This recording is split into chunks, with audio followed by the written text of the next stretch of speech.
Assalamualaikum warahmatullahi wabarakatuh. Perkenalkan, nama saya Ari Budiman, NIM 020 dari Prodi Bimbingan dan Konseling. Saya akan menjelaskan soal UTS Bahasa Indonesia. Faktor penyebab kesalahan penulisan ejaan yang sering terjadi. 1. Keterbatasan waktu dalam pembelajaran menulis. Kedua, kurangnya penguasaan kaidah penulisan ejaan.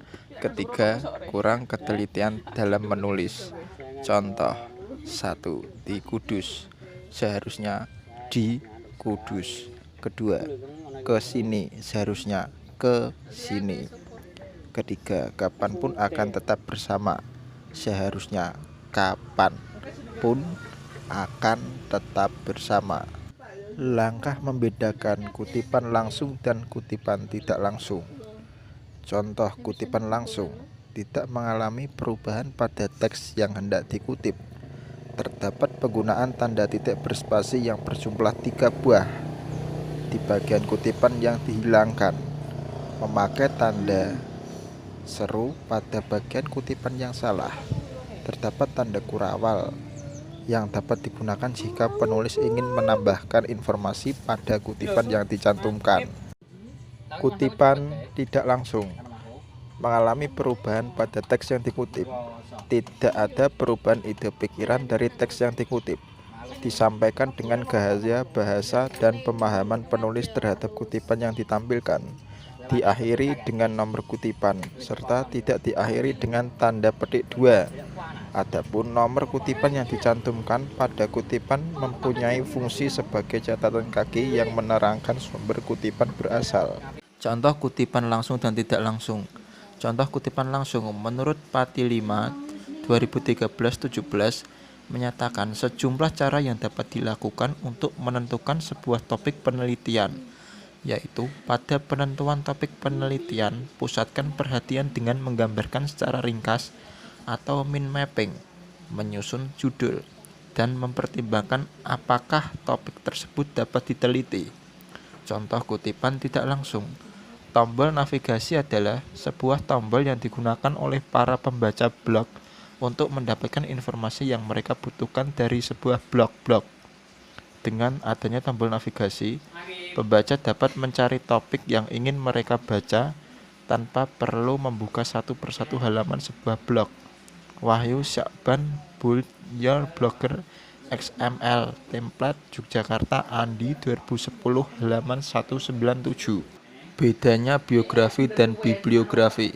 Biografi adalah sebuah riwayat hidup yang telah ditulis oleh orang lain untuk menceritakan orang yang dimaksud. Bibliografi adalah suatu daftar pustaka yang meliputi isi dan deskripsi sebuah buku, yang terdiri dari judul, pengarang, edisi, kata penerbit, nama penerbit, jumlah halaman, dan ukuran tinggi buku, dan ISBN. Contoh biografi dan bibliografi. Biografi: Keraf, Goris 1980, komposisi Ende, Nusa Indah Ibrahim, Nini, 2011. Bahasa Indonesia untuk perguruan tinggi, Jakarta, UHAMKA Press. Contoh biografi: nama kecil Ki Hajar Dewantara yakni Raden Mas Suwardi Suryaningrat. Beliau lahir di Yogyakarta pada tanggal 2 Mei 1889. Berasal dari kalangan keluarga keraton. Ada yang unik: ketika usianya menginjak 40 tahun, beliau mengganti namanya menjadi Ki Hajar Dewantara. Tujuan dari penggantian nama tersebut, beliau bisa berbaur dengan kalangan masyarakat pada umumnya. Penggunaan kata jam dan pukul yang tepat.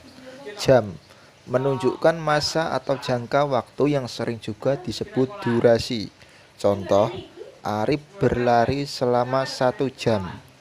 Pukul untuk menunjukkan saat atau waktu di mana peristiwa akan terjadi.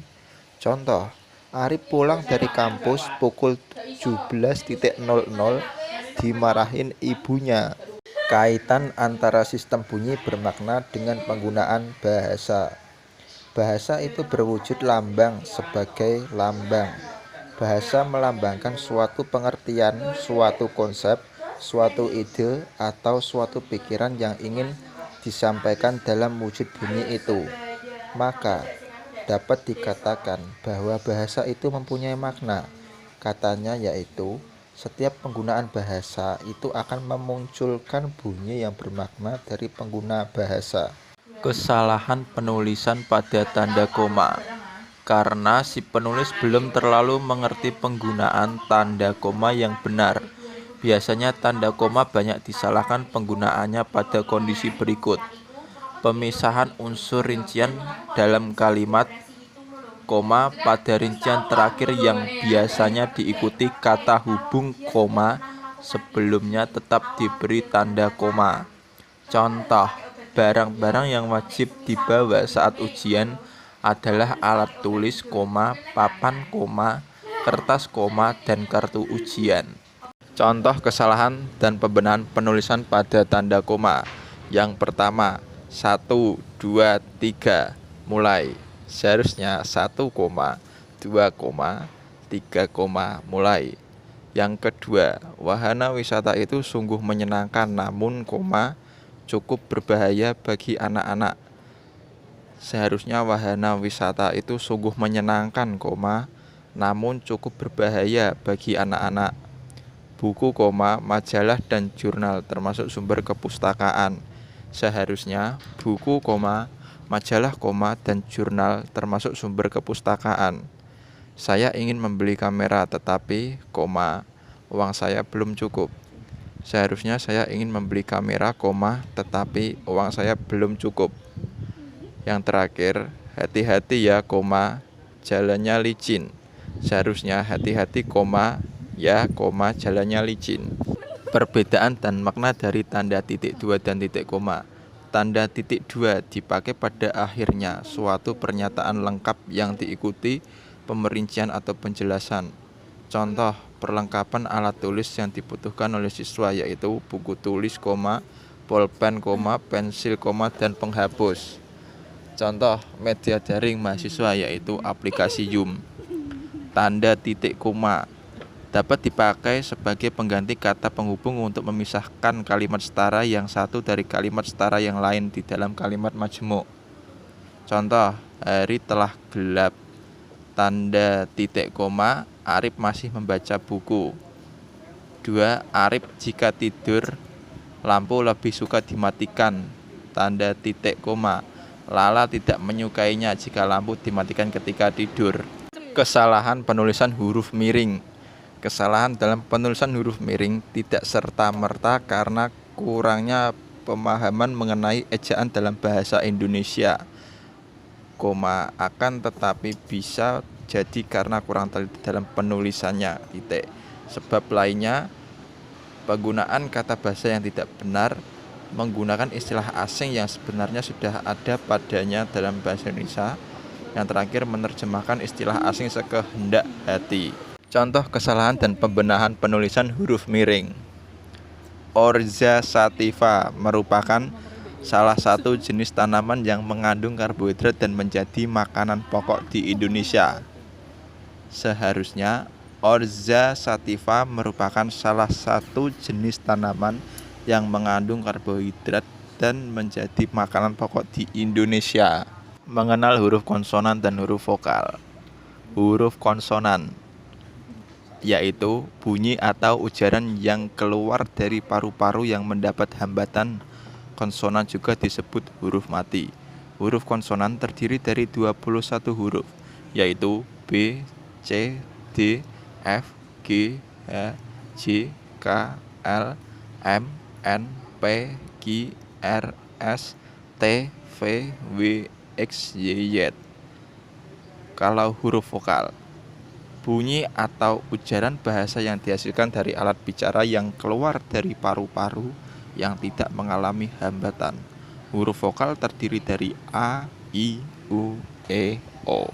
Contoh huruf konsonan dan huruf vokal. Huruf konsonan sebagai satuan gramatikal tertinggi atau terbesar. Wacana dibentuk dari kalimat-kalimat yang memenuhi persyaratan gramatikal dan persyaratan kewacanaan lainnya. Yang saya beri warna kuning itu contoh huruf konsonan.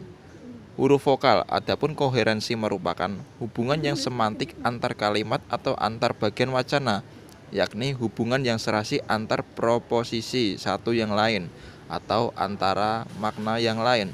Yang saya beri warna kuning itu adalah contoh huruf vokal. Di saya, bila ada kesalahan kata dan kekurangan, mohon dimaafkan karena manusia itu tempat yang salah, bukan hanya tempat yang benar. Wassalamualaikum warahmatullahi wabarakatuh. Jangan lupa mampir ke channel Cak Arman. Terima kasih.